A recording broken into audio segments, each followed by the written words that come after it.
नाज़रीन, ये खुरम दस्तगीर पहले थे, उसके बाद जो मलिक अहमद खान साहब मेरे क्लास फेलो में गवर्नमेंट कॉलेज के, ये उनकी तरफ से ये बयान आया और वो इसको डिसोन कर रहे हैं। लेकिन चौधरी गुलाम हसन साहब सवाल वहीं के वहीं है। आपको भी पता है, मुझे भी पता है, हसन थोड़ा सा जाहिर है उसके ताल्लुक वास्ता है, वो कहता है बस थोड़े को ज्यादा समझें और खबर को समझें कि जो मैं कहना चाह रहा हूं। सवाल यहां पे ये है कि ये सबको पूरे पाकिस्तान के अंदर और तमाम जो इस वक्त वकला बरादरी उनको इस बात का इल्म है कि पाकिस्तान बार और सुप्रीम कोर्ट बार के अंदर इस वक्त जो लोग बैठे हैं, जो ओहदेदारान हैं, वो सपोर्टेड शुदा हैं, वो पीडीएम हुकूमत या पाकिस्तान मुस्लिम लीग नून मेनली। आपको याद होगा कि जब ये इलेक्शन हुआ था तो आजम नजीर तारड़ साहब, लॉ मिनिस्टर साहब का नारे भी उनके नाम के लगे थे। और अब जो एतजाज एहसन साहब ये कह रहे हैं कि ये साजिश है नून लीग की, तो मतलब जाहिर है कि कुछ ना कुछ कड़ियां मिलती तो हैं। नहीं, इसमें तो कोई शुबा ही नहीं है कि साजिश तो अगर मैं ना भी कहूँ बड़ा लफ्ज है, तो फिर भी अब इस वक्त इलेक्शन के होने के दरमियान में रखला डालना, जबकि 15 यानी कितने दिन रह गए आज, 10, 11 और 31, यानी 11 और 31 और जमा 8, ये सारे दिन है। तो इसके बाद जब सारी मुल्क गेयर अप हो गया जी, और वो सारे लोग अपने उम्मीदवार जो है वो कागजात ले रहे हैं, जमा करा रहे हैं, कईयों के कागजात छीने जा रहे हैं, वो उस पे तो जो सब आते हैं। लेकिन अब पहले तो मसला ये है ना, देखिए बात ये है कि आपको याद होगा कि ऑडियो लीक आई थी मोहतरम साबिक चीफ जस्टिस साकिब निसार साहब की, और एहसन बोन साहब के मुख्तलिफ बयान आने शुरू पड़े। अब उस वक्त मुझे मरीम नवाज शरीफ साहबा का एवन फील्ड वाली अपील लगी हुई थी हाई कोर्ट के अंदर। तो मैंने आजम नजीर तारड़ साहब से कहा कि मैंने कहा जनाब ये क्या चल रहा है, ये आपका ग्रुप है और उनके बयान उनके हक में आ रहे हैं और आपका जो नैरेटिव है उसको तो ये जमीन बोझ कर रहा है। तो उन्होंने कहा हसन तू तकियां छामी क्यों है, मेरे हाथ पकड़ के उन्होंने हिलाया 2 मरतबा। फिर हुआ ये कि प्रेस कॉन्फ्रेंस होगी, लेकिन बात यह है कि वो मज्जा दिए पहना नहीं, यानी एहसन बोन साहब और जो आजम नजीर तारड़ हैं ये एक दूसरे के लिए लाजिम मलजूम है। लिहाजा एहसन बोन साहब कुछ भी करे तो आजम नजीर तारड़ उनके खिलाफ जो है ना जानी ऑफेंसिव नहीं होंगे, और अगर आजम नजीर तारड़ भी कुछ कर रहे हैं तो जो एहसन बोन साहब है वो उनके खिलाफ नहीं जाएंगे। तो basically they are aligned, they are one, but basically Nawaz Sharif साहब थोड़ा सा फर्क, इनको नवाज शरीफ साहब से नेक्स्ट करना बहुत ज्यादा है जी। जैसा मैं आपकी तरफ आ रहा हूं, जो फर्क है ना नाजरीन, फर्क ये है कि जो भी है इस वक्त जो पीटीआई है उनके जो भी इस वक्त कायम काम कह रहे हैं, ये पक्के चेयरमैन है, इलेक्शन कमीशन तो नहीं उनको मान रहा, वो और उनके जो सेनेटर हैं, सीनियर लीडर हैं इस वक्त सेनेट के अंदर मौजूद हैं, जो मोहतरम जो है जो है क्या नाम है उनका, अली जफर साहब, उनके बयानात देख लें, हामिद खान साहब उनके सीनियर लीडर हैं, उनके पहले बयानात देख लें, तो हाईएस्ट लेवल के ऊपर पीटीआई ने इस जो है डिमांड को रिजेक्ट किया है।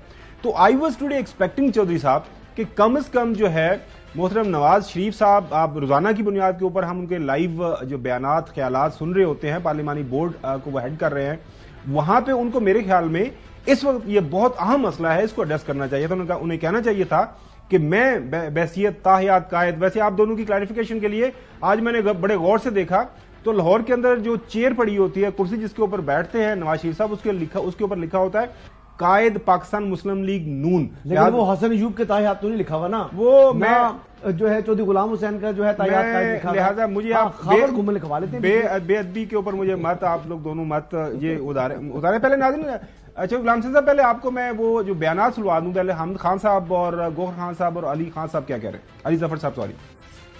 पाकिस्तान बार काउंसिल और जो सुप्रीम कोर्ट बार एसोसिएशन से आया है लेटर, मेरी नजर में दुरुस्त है, लेवल प्लेइंग फील्ड तो नहीं मिल रही, लेकिन मेरा ख्याल है जो उनका मुतालबा है कि वो रिजाइन करें, उसकी टाइमिंग गलत है।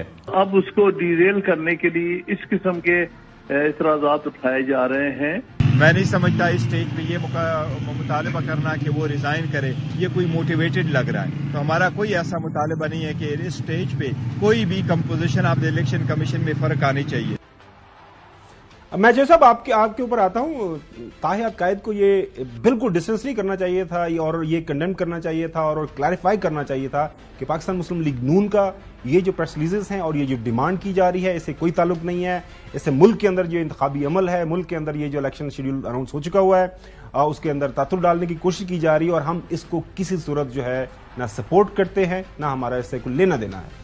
نہیں، میرے خیال کے مطابق ان کی جو پارٹی کی جو بیسکلی یعنی ملک احمد خان صاحب ایک ذمہ دار شخصیت ہیں، اس طرح عطا تارڑ صاحب بھی ذمہ دار شخصیت ہیں. جو بات نواز شریف صاحب قائد تاحیات کریں اور ملک صاحب نہ حسن ایوب ایسے تو نہیں کریں. دیکھیں سیکنڈ ٹیئر میں تو ہے نا، ایسے تو نہیں کریں نا. سیکنڈ ٹیئر میں تھرڈ ایئر کی ضرور بات ہے. 3 لوگ بات کر رہے ہیں تو وہ نواز صدر پاکستان پاکستان مسلم لیگ نون ہے، شہباز شریف صاحب بھی کلیریفائی کر دیتے، وہ بھی کلیریفائی کر دے. مطلب کم از کم آپ تو یہ بات کہیں کہ ان کو کرنی چاہیے تھی. وہ تو پھر کہیں گے نا کہ جی جان بوجھ کر وہ تو ان کے لیے سہولت کاری کر رہے ہیں، یہ کر رہے ہیں، وہ کر رہے ہیں، اس قسم کی باتیں بھی شروع کر دیتے ہیں. پارٹی کو ڈسکس کرنا چاہیے. کہتے ہیں جی کہ صرف ایک ہی آدمی کو، ایک ہی جماعت کو لیول پلینگ فیلڈ مل رہی ہے، وہ مسلم لیگ نواز ہے اور وہ الیکشن کمیشن. حالانکہ یہ وہی چیف الیکشن کمشنر ہیں جن کو ہمارے ایئر بائی پر عادل عباسی صاحب کو انٹرویو میں، جو بانی چیئرمین تھے تحریک انصاف کے، انہوں نے کہا تھا کہ یہ بندہ آیا ہے اور ان کی تعریف بھی کی تھی اور انہوں نے پچھلے والے چیف الیکشن کمشنر میں اعتراضات کیے تھے، لیکن ان کی جو ہے انہوں نے تعریف کی تھی سکندر سلطان صاحب کی. اچھا چودھری غلام حسین صاحب، سوری میں درمیان میں آپ کی بات، آپ کا ویو پوائنٹ نہیں لے سکا، پلیز گو ہیڈ.